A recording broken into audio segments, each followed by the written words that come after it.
thank you. I really like the intro somehow, right? So it's well done, I would say. Can you repeat it? No. So the title of the session, I thought it was brilliant, but it was really bad, right? So the idea is EAI, you remember Enterprise Application Integration hype. You remember this 20 years ago? And then SOA came, so everything was renamed from AIE to SOA. And then I forgot what happened. Oh, RESTful Web Services, of course. There was ROA, Resource-Oriented Architectures, SOA. And the funny thing is, the point of the session is, whatever we did in EAI, how to call it, Enterprise Application Integration, the same will happen, almost the same patterns we need for LLMs. This is actually the core of the session. I saw it multiple times, and this is what is to talk about, not necessarily, how to do inference on NVIDIA GPU. Rather than, my problem is my clients ask me, what do you do right now? We have the LLM, how to integrate the stuff with our Java application. So this is the challenge in enterprise. Okay, so yeah, this is a joke. So I don't have a company, but Airhex Industry is my domain, and there's just links about me.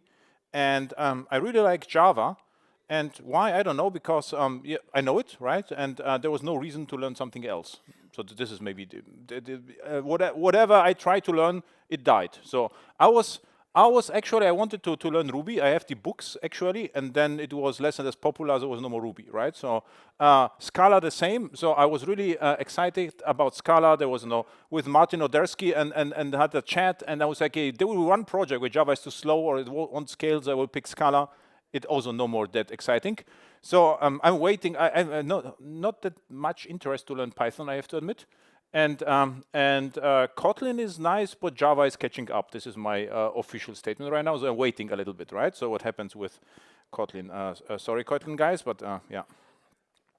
So sometimes it's good to wait, so you have more vacations, right? So you don't have to learn everything. So there are some interesting, hopefully, podcasts. One is with Alfonso from Llama 3 Java, and also Jlama with Jake here, and Tornado guys is just if I'm interested in something, I try to invite the people and have a chat and release it. So there is no agenda usually. So people, the others are say, okay, what do we talk about? So we start with Java and then see what happens. So this.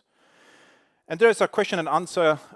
First Monday of the month, I am answering all the questions, but I don't answer any questions per email because it's impossible.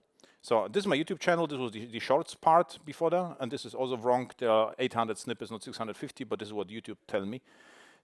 And there are some workshops. Again, this is the thing with the airport security, what we had before. And now about me. So I started with Java JDK 1.0, and at the beginning, we did everything by ourselves. So we installed the hardware, we did everything, and this was for me like a DevOps without naming it DevOps because we were charged on everything. And then they took away the hardware to another department, and there we were serverless. And since then, more or less, I'm serverless, I would say. I deploy somewhere, but we are not allowed to touch the servers. This is why I have my own server in basement, so I can touch it and no other servers, right? So Java and clouds, what I told you, I always show you the slides. And what this basically says is that Java is really fast and surprisingly fast. So this is C, Rust, C++, and Java. And Python is 35 times slower than Java. And this is one of the reasons why in the public clouds, I only use Java. And why?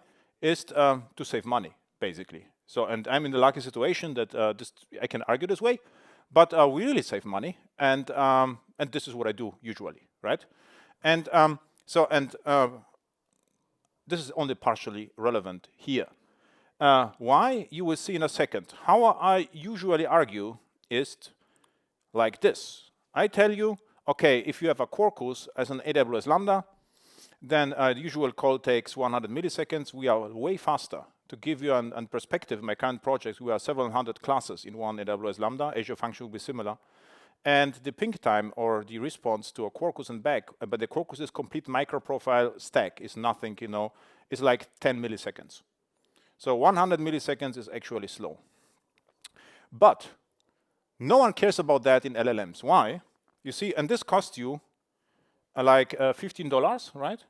So this is my argument. So we don't need Kubernetes, nothing. We just do this, and we are fine. And we have the old code, as Lambda, and it's fine. But what happens if this takes 10 seconds?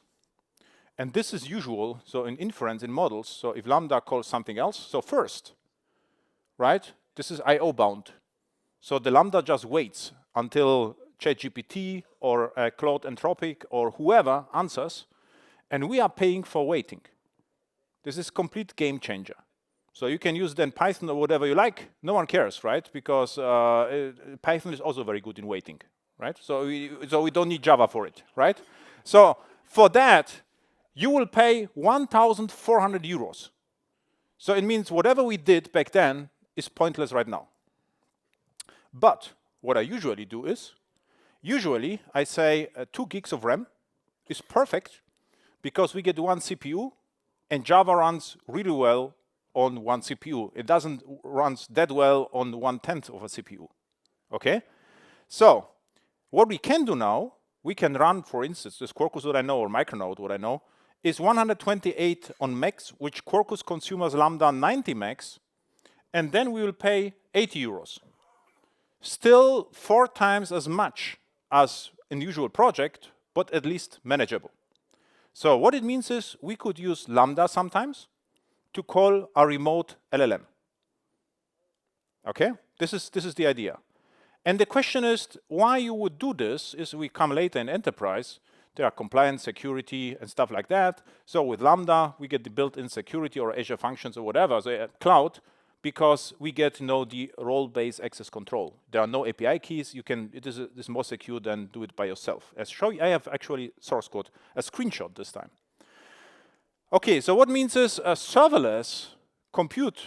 I don't think is the best thing to call lambdas. I think what would be the best case in Java? Project Loom. Even better in waiting than Python, right? Imagine a small machine. It could be EC2 or it doesn't have to be even Kubernetes. A small machine doesn't matter, stateless. And you run hundreds of threads and you pay basically nothing.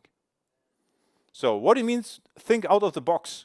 So Project Loom, I think, could become really interesting to call remote LLMs. So Claude API, ChatGPT API. Everyone agreed?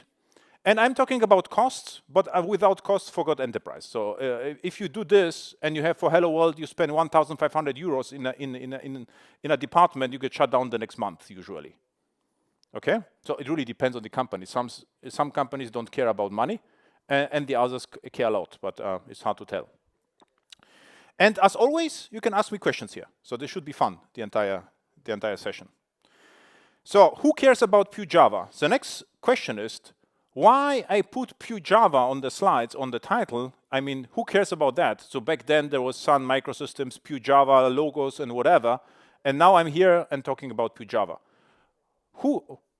Ideas? So why pure Java is now important for me? And why I was so excited about Jlama and Llama 3 Java and stuff like that? What happens in enterprise? Ideas. Okay, think about staging. You're on local machine. And what happens? You need kind of Jenkins, right? Which runs somewhere. Now the question is, how are you supposed to install the entire LLM stuff? So if the LLM is remote, no problem. It's just you need only an HTTP client. Problem solved. So and no kidding, I will show you code. Mostly I use HTTP Java 11 client, or I'm using MicroProfile REST client, which is basically an interface. So both of them. So both are working perfectly. But pure Java means no external dependencies. And what I'm really excited is the project, what was from Alfonso, is the Llama 3 Java or Jlama. Why? Because you download the model and there are no external dependencies. So what you could do, for instance, on AWS or Azure, or whatever, so I'm spending time right now on AWS, so I find more realistic examples. But for instance, you can have one jar, the model is inside the jar, and your deployment is copying the jar to S3. And if you would like to have an inference, you can run the jar as Lambda, whatever you like. But the installation of the entire thing is one command, AWS S3 CP. You are done. I was in a project, we tried to do this with Python. This was a research project. I mean, to install the entire thing in a pipeline was not easy. And Java shines. What we forgot, how easy we can install, how easy Java is actually. To install Java is either double-clicked or apt install Java, and you have Java. This is one command. And the next command is java -jar and run the thing. So why am I so excited about executable jars is because where you run the stuff depends on your budget, right? So we already had Lambda can be expensive, but what about EC2 machine, and what about your Docker file? So in any case, you can run this Java. You can have the one command java -jar, and you can run it in Docker or you can run it on EC2 machine. Any questions? Everyone with me? So, and this is somehow complete overlooked project. So all the questions I get about LLMs is like this. We need the LangChain, how we install this, how to do that, what is about security, how to start. And we have a Java application, how to talk to the thing. So, and no one talks about, the performance of the models or whatever. So, this is why I pick Java. And what is enterprise? Enterprise is basically strange. So, the larger the company, the stranger it gets. So, in one project, so they asked me, to have to create integration with Claude, which is Anthropic Claude. It's like a competitor of ChatGPT. It's very similar, but hallucinates a little bit less. And so, okay, let's do it, no problem. And then I found out they have a kind of an API gateway, homegrown, 2 authentication tokens. So you asked me about the tokens. I saw all possible tokens I could get. So I need the first token. With this token, I went to the API gateway, and with this API gateway token, I needed API key to talk to the real thing.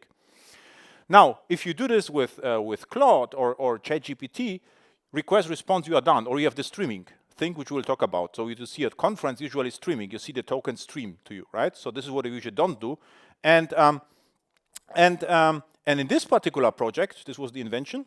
It was a polling. They say you have to poll until the answer arrives. So it's like, okay, this is what we did in Java in 1995, but I can try it. But this was no more that exciting, So I got a session ID or whatever, and I picked a session ID and I poll until I got it. Then I asked them, yeah, what happens if there is no answer? And the architect told me, yeah, then you have to stop in one point of time. It's like, okay, this is a good advice, but maybe we agree on 5 minutes or whatever. So this is what we're dealing with. And this was actually an entire department, AI department, who came up with the solution. So this is the reality. And to install something in such environment, we should reduce all the installation. If I will ship a Maven project with 50 dependencies or Python, I think it will take a few days until we see hello world, until we get the token. Okay, so let's say your company is reasonable. So you have large companies, but what is important for LLMs? I would say explainability, which is really hard. So why the LLM answered like it answered? I mean, you need a feeling, and this is unsolved problem, I would say. But if you have something like LangChain for J, we will come to this a little bit later. With LangChain for J, what we can have is a standard Java project. You can put interceptors and everything, and you will see the entire traffic between LLMs, vector database, and your microservice. So you get a trace.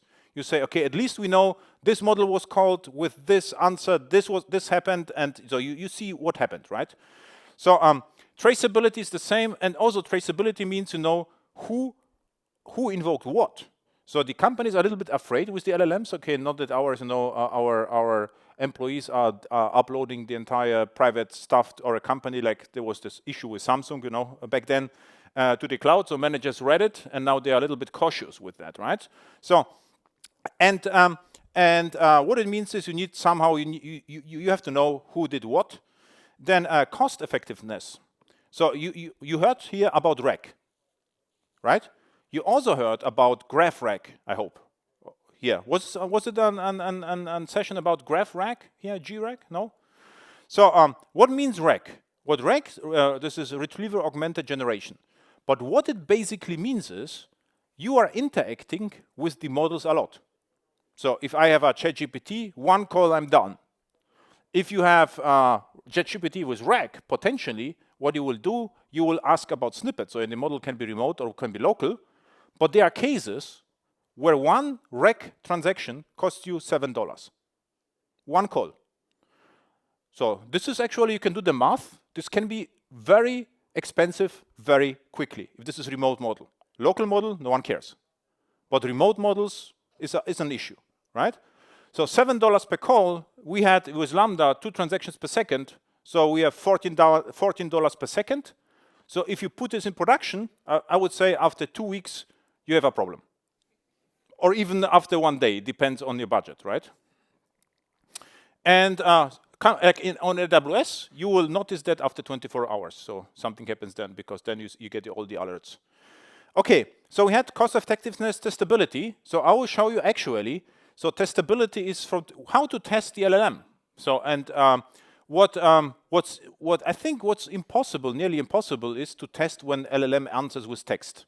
I mean, we cannot send it to an English major and say, okay, is it good or not? But what we're doing in our projects, we are considering the LLMs like API, like microservices, and then you can write, a good tests. And what comes back is parameterized tests, almost forgotten unit tests. What you can have the parameters like the temperature or this K-top. You can use it and see how it behaves with different settings, for instance. Okay, I forgot something about cost effectiveness. There are big models like the Claude 3 Opus is the largest, and the smallest one, a smaller one, is 3.5 Sonnet, for instance, which is more powerful in specific top areas, but is smaller and then cheaper than the 3. Where I'm going with it, what will happen if you deploy it to production and they notice it is expensive, we get something like load balancing for models. Because not everything has to be answered by the largest model. So we get like a gateway pattern, and we will decide, maybe even with a tiny model, which model is the best to ask to save money. Nothing will happen in the next 2 years because the companies get free credits, but if they run out of the credits, there will be task forces everywhere, and we will try to save the money, or local models will come back. Any questions? Everyone agrees? Super cool. Also strange that everyone agrees with me, but yeah. Privacy, and this is, I think, every company right now is afraid to call anything outside. So, I think what will happen is, and Alfonso, you are here, so you can correct me if I'm wrong, but I think the future is not that we get the next model, with, 100 trillion parameters, but rather than having, a focus model which does only one thing very well. I don't think, that I need the huge model to check whether the address is okay or something, and I don't need the Sonnet model which is able to cite from Bible if I only, would like to have a small state machine or something like that, right? So I would say what will happen is we get smaller models which do one thing very well. And this is more or less like microservice. So I think this is the future, because, where is this going? Everything becomes specialized, and this is the general AGI, what they are chasing for, is not very useful in enterprise. So, and we need repeatability, right? So if something happens once, we would like to have to repeat, and there's the same result. Okay? What's and robustness?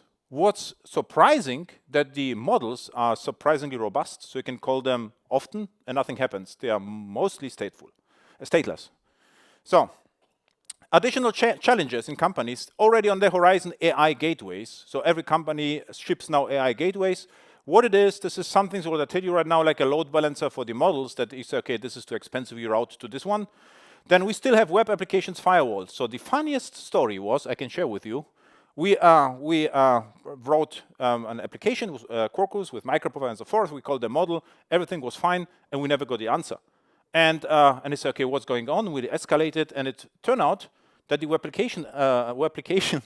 application firewall considered the answer from the model as insecure.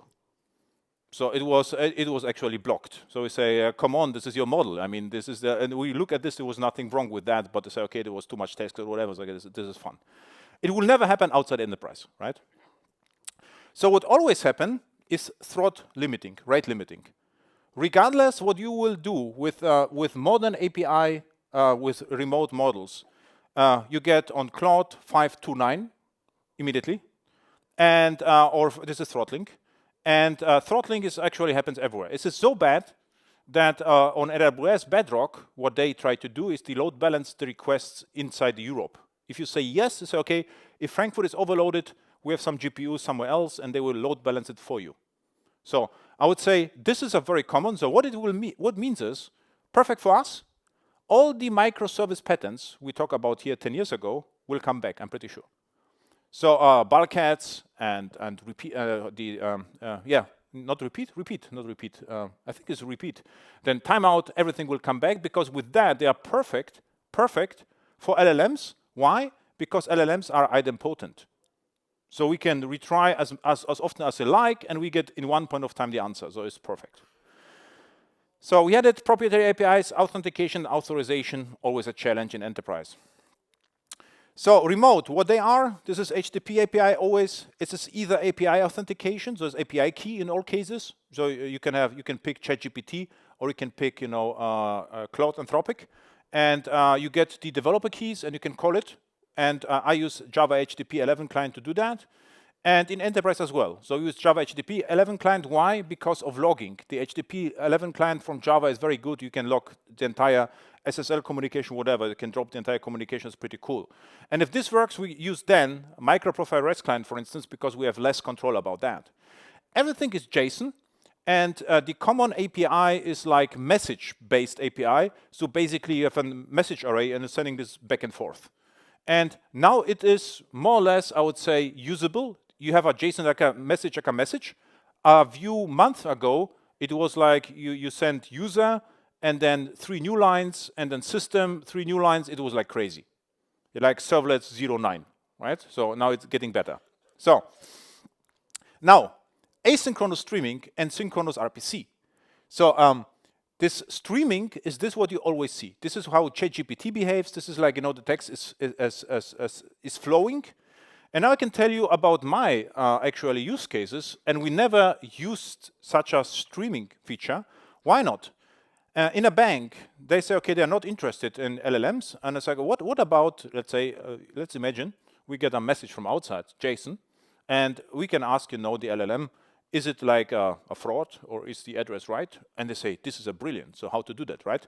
But if you do this, what is the interaction with the LLM?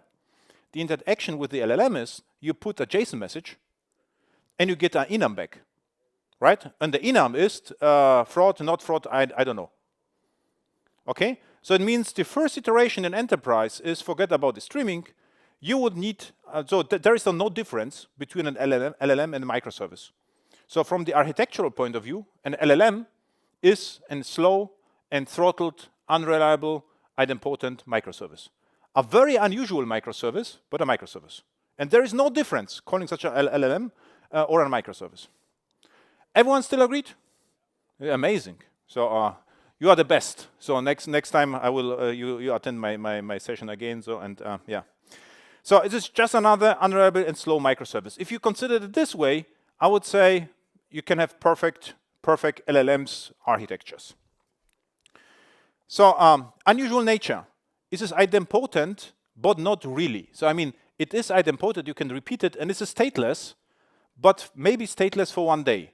What if you search in the media? What happens is they say the ChatGPT became dumber and dumber, or become lazy.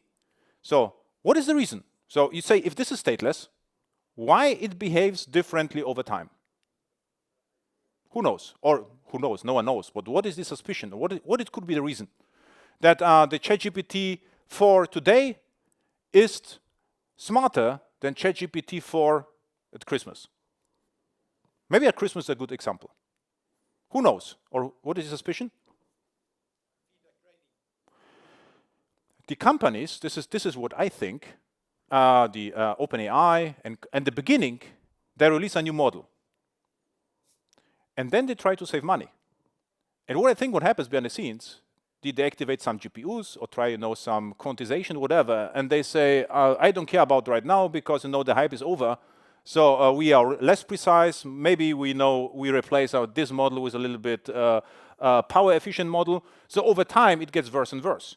So it means in theory it is idempotent and stateless, but in practice over time it is not. So if you're using an official API, I would run a pipeline and see whether it answers like it answered at the beginning. Okay? And also slow, high latency, stateful communication. The model is stateless, but the communication is stateful.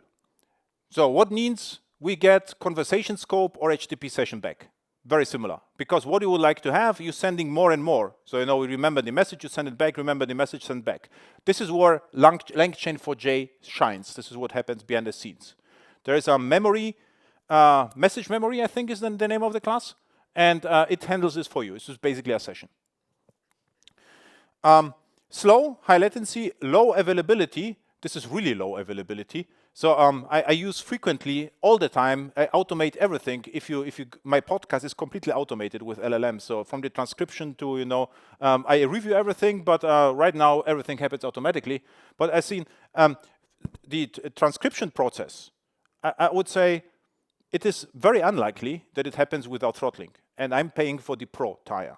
So this is pro tier and not tier, right? Tier maybe, tier. And I get still throttled. So you cannot pay more. So what you can do in one point of time, buy on AWS, for instance, provisioned concurrency, I think is the name. So you can have your own model, but you're paying per hour. Then it's going to be really expensive. Okay, cool. Define scalability. So this is actually, you can look up how often you can call the thing. If you call more often, you have a problem. Perfect case for bulkheads. Our MicroProfile. You can specify a thread pool 5 times and whatever, and never more than this. They are robust and they are I/O bound. It means we need Raspberry Pis with no CPU, right? Cheap machines and almost no memory because you're waiting until something happens. Okay, this is my code actually, but similar code is in enterprise projects. This is pure Java. Has nothing to do with Quarkus or MicroProfile. It's just a Java interface. And this calls Claude, Anthropic Claude, directly. So this is, if you have the code, you can interact with it. What the JSON object is, this is the Jakarta JSON P. And it works. So what you have to send is this X API key, content type, which version of the model you would like to have. And right now I'm using the Sonnet and the Opus. The Sonnet is overloaded because it's cheaper than the Opus, and the Opus is the most expensive one, but you don't get throttled. So, I use this a lot, I don't know, 100 times a day, and maybe 3 times get throttled. So now, interesting, this is the same thing with AWS Bedrock. So you can ask, what is a Bedrock? Bedrock is similar to Vertex on Google. There are several products. And I don't know how to call it. It's like facade to the models. So you say, I would like to have Claude, and now AWS guarantees that the data won't leave Frankfurt. So there is a contract, and this is what the enterprises are using. They will never use Claude directly or ChatGPT directly. If they would like to use ChatGPT, they go to Azure, and they get a private ChatGPT instance. And on AWS, they usually buy Claude on Bedrock. And the cool story is why I like this version a little bit better. So privately, I'm using both. Price-wise, almost no difference. But the cool story is here. And what you see here is this AWS credentials, the Chief Duke are not real one, right? So they look different. But if you are in the cloud, you don't need them. You can use role-based access control. So the cool story now in the cloud is you can use Lambda or you can use whatever is cheap and call to the AWS Bedrock. Then the entire user management, authentication, authorization, traceability is done because you will see who invoked the Claude when. From the compliance perspective, you are set. Okay? So something only important for enterprise. If you are in your basement, no one cares about that, right? Who called the Claude because it's mostly only you, right? So at least one question, no questions. You are sleeping already. So next time we morning session at 6 a.m. So local offline LLMs. So there are lots of stuff, and this is, I think, in Java is where Java shines. We already saw that Java can be as fast as Python or C. I mean, Python is no wonder, but as C, as the C API.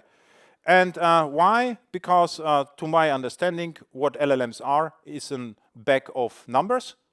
In Java, loads the numbers to memory and does a lots of matrix calculations. And this is how LLMs are working. So if Java is able to read natively the LLMs, it is fast. But what I'm excited about is that Java can read with Vector API the numbers without JNI, Java Native Interface. So mostly. Or Alfonso, your stuff is working without JNI. No JNI. Very good. This is Llama 3 Java. If you have questions, go to Alfonso, right? But why it's so important?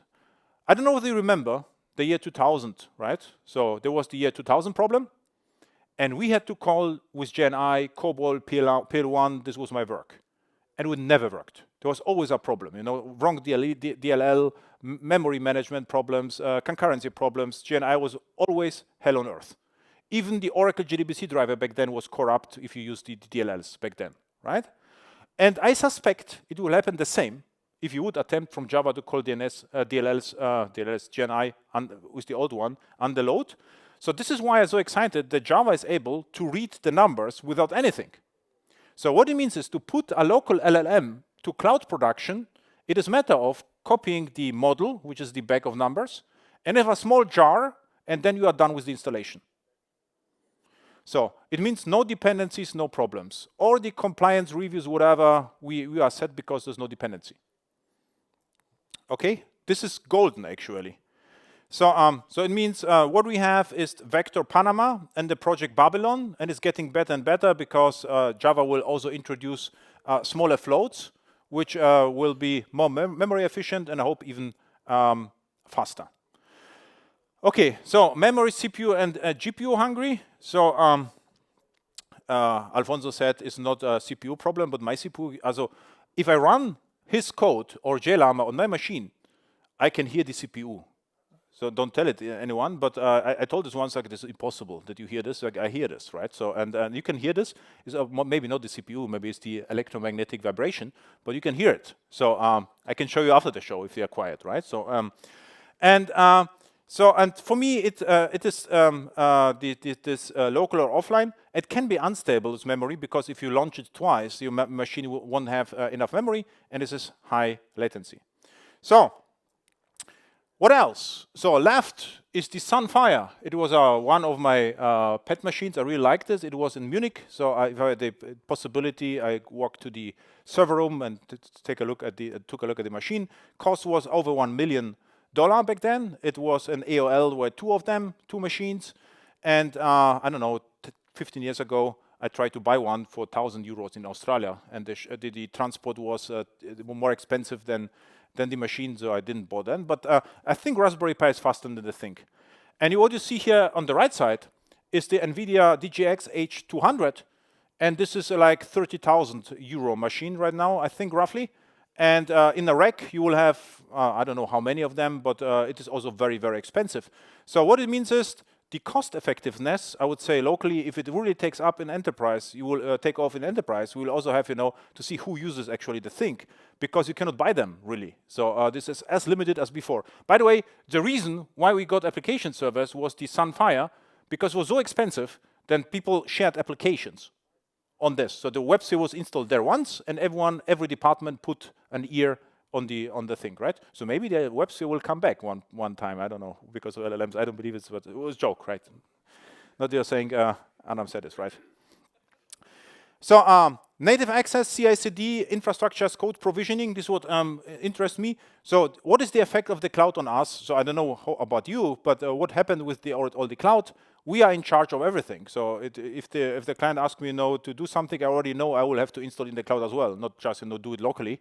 And and what do you have, for instance, on AWS? We have code build or code pipeline. This is what you can use, or let's say GitHub Actions, also similar project. So how to install the environment, right? So in Python, you will have to run the Python deployment or whatever. In the case of Java, it's pretty simple. I say, okay, this is a Linux. I like Java, and I'm basically done. Then concurrency, still a challenge. Garbage collection, memory management, provisioning, and hardware costs. So, okay. Now, hexagonal architecture are coming back. So I think this is, by the way, with LLMs, whatever there was no use case, there were lots of talks at conferences, but no use cases in production, right? So like microservices, right? So, okay, we can do this, but if I know cases 5 developers developed 200 microservices, or 100 words actually, and I asked them why, and they didn't know. They say, we attended DevOps, and they talk about microservices, so we build them, and now we don't know, no kidding, they asked me how to start them in order. I was like, I would just maybe develop 5 people, 5 microservices are enough, why 100, right? Or hexagonal architecture. In all project, I was asked, why you are not building hexagonal architecture? Like, because I've just one node, this is this JAX-RS, and there's nothing else. But now we have the use case. So with hexagonal, if you consider length chain for J, for instance, this is Quarkus in the middle, I would say it is not uncommon that you will get multiple models. You will get an embedding model, and this embedding model, what it does is it creates for a text snippet, basically an hash code, like an array of numbers you get back. This is the job of the embedding model. You get the real model, you get a vector database, so you get lots of services which run locally or remotely, depends on you. I'm in favor of running it everything locally, as you already noticed, because then we can have Quarkus jar with everything inside. The cool story is there is a great vector database, JVector, written in Java, for instance. So we have Llama 3 Java, written in Java, Jlama, Java. So it is very, very likely that we can have a pure Java jar, which is really very easy to install, to ship, and to run way better than hell we had 20 years ago in EAI. Okay, got me? So I don't know how much so I wanted actually to show some code. And because maybe start with Llama, because Alfonso is here. And Alfonso loves these JBank. But the cool story is what I didn't show you. What you can actually do is this. So I can run his stuff without JBank, without even compiling the entire stuff. So if I run this on my machine, so I get here, what is the Vox? So this is, I stolen his demo. This was the entire purpose. So, and this is now answer from a Llama working locally, and I didn't even compile Java. So this actually runs Java, loads his model, and answers here. Okay? And I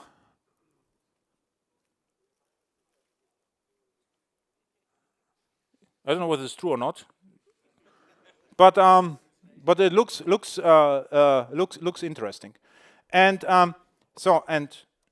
what I also did already with his code, I tried, okay, don't answer like this. I created system prompt, and I forced the model to answer via JSON, for instance. So this is more like an API for enterprise, right? So I did it with the Jlama in a second. So I would like to show you this. So and this is Alfonso code, and this is one file with everything in it. So I'm not so excited about the one file, but the cool story is, if this is one file, it is really easy to create a jar. And it's also not a big deal to load the model as a resource from the jar. So we can even have one jar with his work and the model inside. So if we copy this per FTP or whatever you have, right? So we are basically done. You know what I mean in production? Okay. And what also will happen, I'm interesting project at a project request. Imagine we have, how to call it, a complex system, and this is really hard for specialists to tell whether the system is working correctly. And they asked me about we could try with LLMs, and regardless whether it hallucinates or not, a hint it is good, right? Because we can ask them, hey, system, how you got the idea, right? And by the way, with the Claude, what I can do, I can, for instance, also ask question, a hint, what is a Java interface? And I get an answer. But in my prompt, what I always do, I say, please judge me how good was my question from 1 to 10. So the Claude answers, your question was good, but the next time I will refine it. So you learn from this. So this is the first hack, right, with the prompt. And then you can also ask, how you got it. So and sometimes you see what was their thinking. So you still have to review this, but the hallucination is a lesser problem there. Agreed? So, and you can package this, you can create a jar, and in this particular project, we get the messages via a messaging system. We can run it in a batch. And I told you serverless could be expensive, like Lambda, but there are ways, for instance, you could use code build, which is a job. You could use Fargate as a task. You can use EC2 machine and run it in the background. So for every message, LLM is called with Alfonso code. It decides good or not good and puts to another Kafka queue topic, and you get the answer somewhere else. Okay? Just an idea. And so, strangely, in all enterprise cases right now, it was never interactive. Whatever we built, it was just a headless microservice, and user has never interacted directly with the LLMs. This may be the difference between consumer LLM and enterprise LLM. But this is no wonder, right? If you build an enterprise system, a microservice, no user will interact directly with the microservice. Agreed? The same is for LLMs. I don't think the user will directly interact. So there are cases where, I don't know, a company exposed the chat directly to the public and they could, I don't know, have a pizza with glue on it or whatever. It was crazy. So never do this. Okay, so this is Alfonso code, and this is really remarkable. So this is like everything in one file, and you can run without compilation. So why I'm so excited about running without compilation? So there's an interesting project on AWS. It's called Code Interpreter, and I had and they only support Python. So I asked the developers, so why not Java? And they say, hey, because you have to compile Java, and this is, interpreter, we cannot do this. They didn't know that you can actually run Java like this. So it means what LLM can do right now with that, I can tell Claude, generate Java code, and run it immediately. No difference to Python. So we show this right now. So I would say there are complete new possibilities with LLM and what I can do. And this code interpreter is a product, you can look it up. And Java would be cool, actually, right? Okay. Any questions regarding, if you have deeper questions, ask llama3.java. You can also create issues for him, but he only works on weekends. He has the guns, from Monday to Friday. He is on the beach in Zurich, and Saturday to Sunday he works on LLMs because he retired. So just kidding. He's a Graal VM engineer. This is his job, okay? Now, another project. And this is more realistic from realistic from what I did with it. This is the Jlama sentiment project from Jake. And this was fun. So I spent with this prompt 3 hours. So the entire project was maybe 1 hour and 3 hours with that because the model I used couldn't understand what sentiment is. So the idea was that I have a sentiment analysis, right? And I ask, you are a sentiment expert, and I provide you a message, and you judge is this positive, negative, or neutral. And I get strange responses. Like this is incredible. And then I rephrase the thing, and you can see here is what you see here is I'm given sentiment as positive or negative. You analyze so without sentiment, and it works perfectly. So what I'm doing here, I'm using now this I'm invoking the model here. This is the model loader from Jlama. And the interesting part is the model loader downloads automatically the model for you and the first time and then caches the model. So I look at the code. Now it's file-based, but I'm already thinking about to extend the code a bit that it loads to source main resources. And we can package everything, and then we can ship the jar with the model. Because if this happens in the pipeline, I don't like to download the model every time, 4 gigs every pipeline run. Okay? So, and this basically it. This is how you can use Jlama.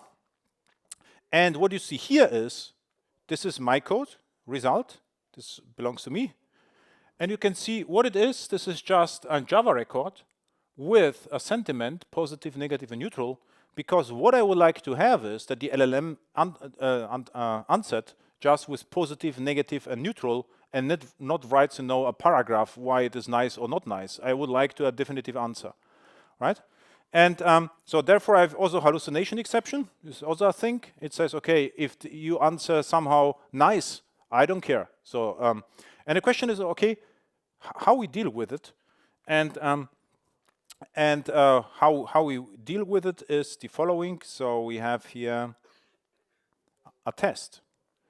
And I think the tests are really important. I saved a lots of time, even for the demo example. Didn't show you my production thing, the demo example.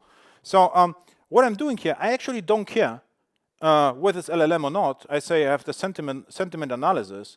Java is hot and tastes really good, so this should be positive. Python is dangerous and predictable and slow. I mean the snakes. The programming language is great, of course, but the snakes are problematic. And what you get out, hopefully, is negative. Old rusty engine is negative. Where should I go? Should be neutral.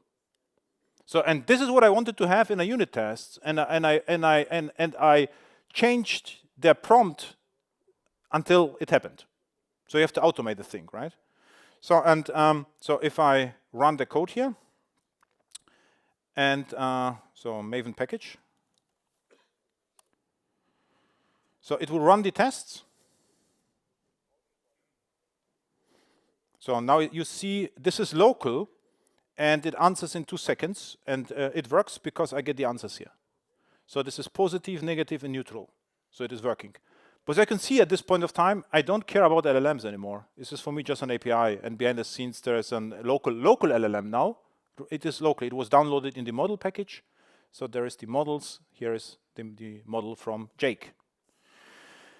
Okay, and now I have it. So now I can do the jar target, and this is sentimental, and say DevOps audience is the best.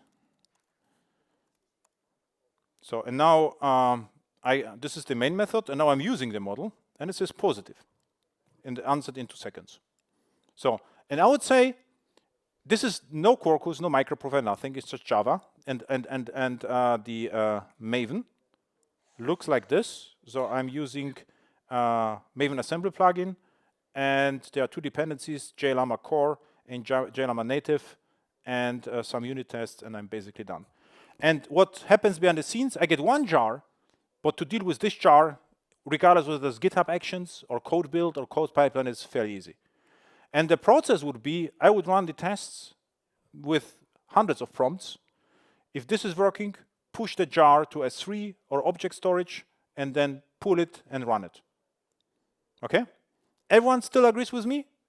This is very basic what I'm showing you right now, but somehow in projects they are, I don't know what they try to do. They try to reinvent the wheel, but it is, the easier it is, that the better it actually gets, right? So, what was missing, I didn't want to do this, but if you take a look here, this analyze, and you see this is the temperature, for instance. What I will do in practice is parameterize tests. It means the parameters would be in the head of the tests with different temperatures, and see how the answer evolves, right?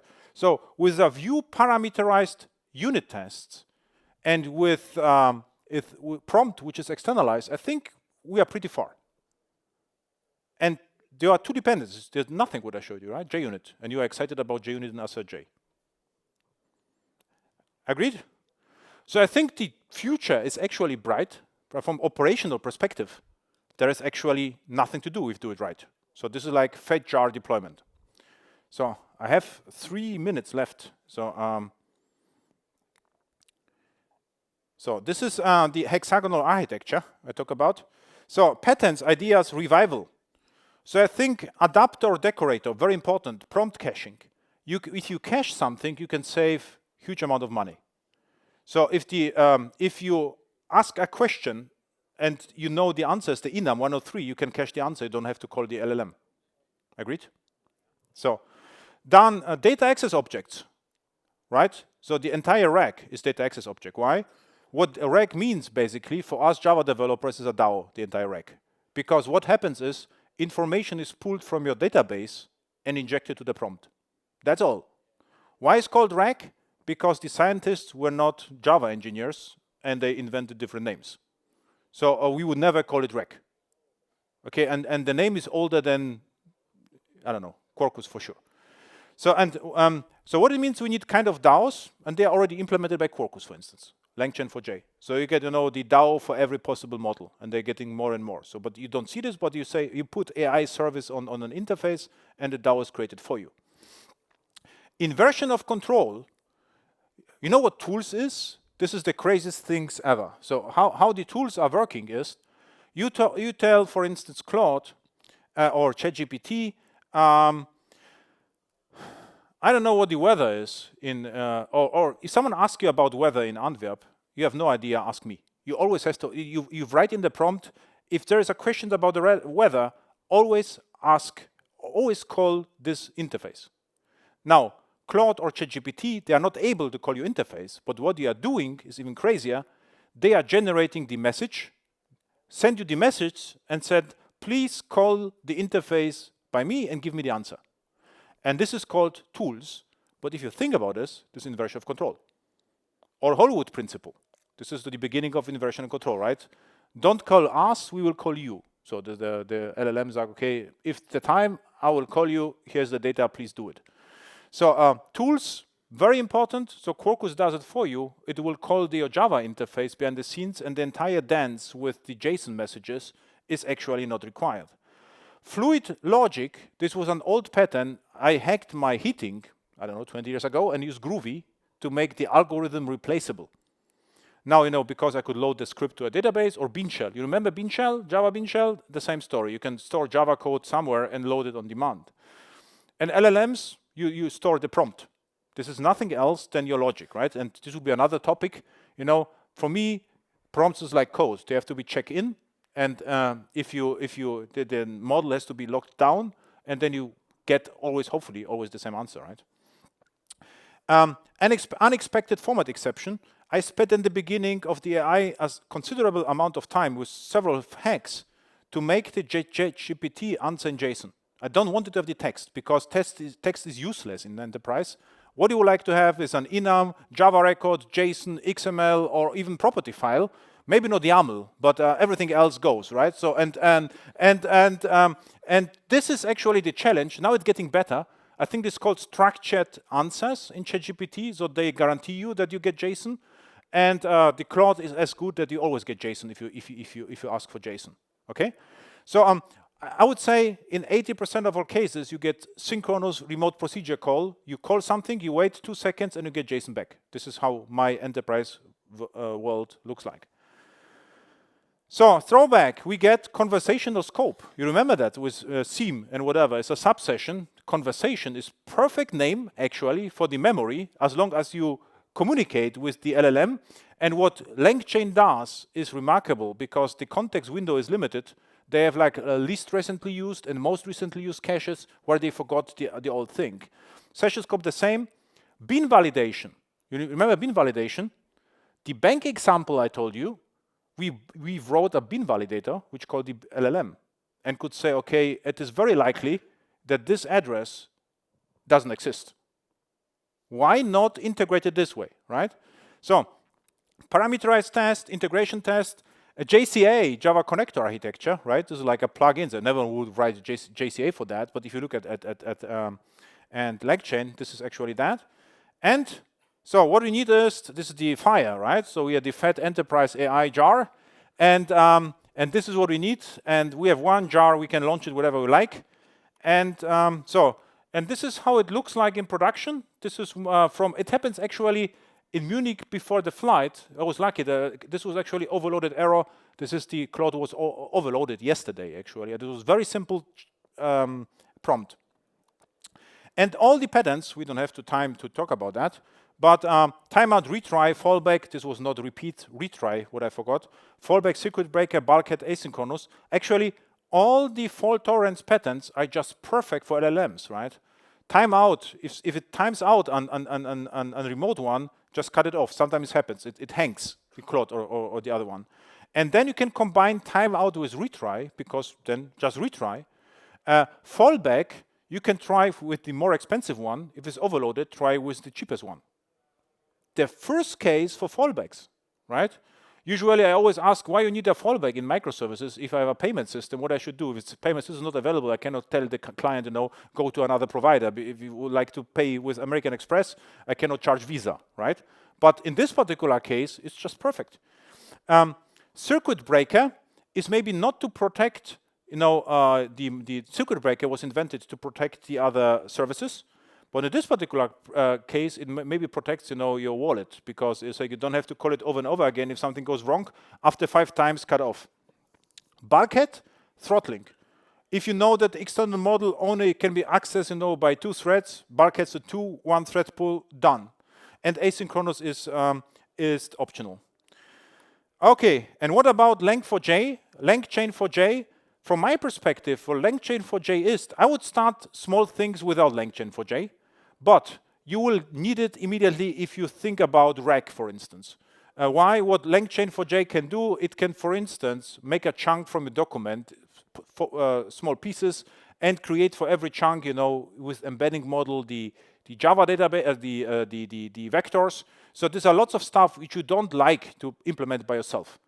So I think LangChain4j is a must, and what LangChain4j is, the Max from JBank always says that LangChain4j is like Hibernate. I see this even more than Hibernate. Hibernate, because what LangChain4j is more like lightweight ESB almost. You are in the middle. You're just calling, the AI models, embedding models, and you write your business logic in the middle, like inside the hexagonal architecture. Okay? So a few courses if you're interested, and maybe we'll do in airport as well soon, but time is the problem right now. So any remaining questions? If not, I hope it was more useful than my snippets talk, which was just fun. This is what I'm actually doing. The snippets is just to know if it's too much team meetings going on, Teams meetings, or I have, okay, now it's time for a snippet, right? So okay. Then thank you a lot, and hopefully see you next year. So it was fun.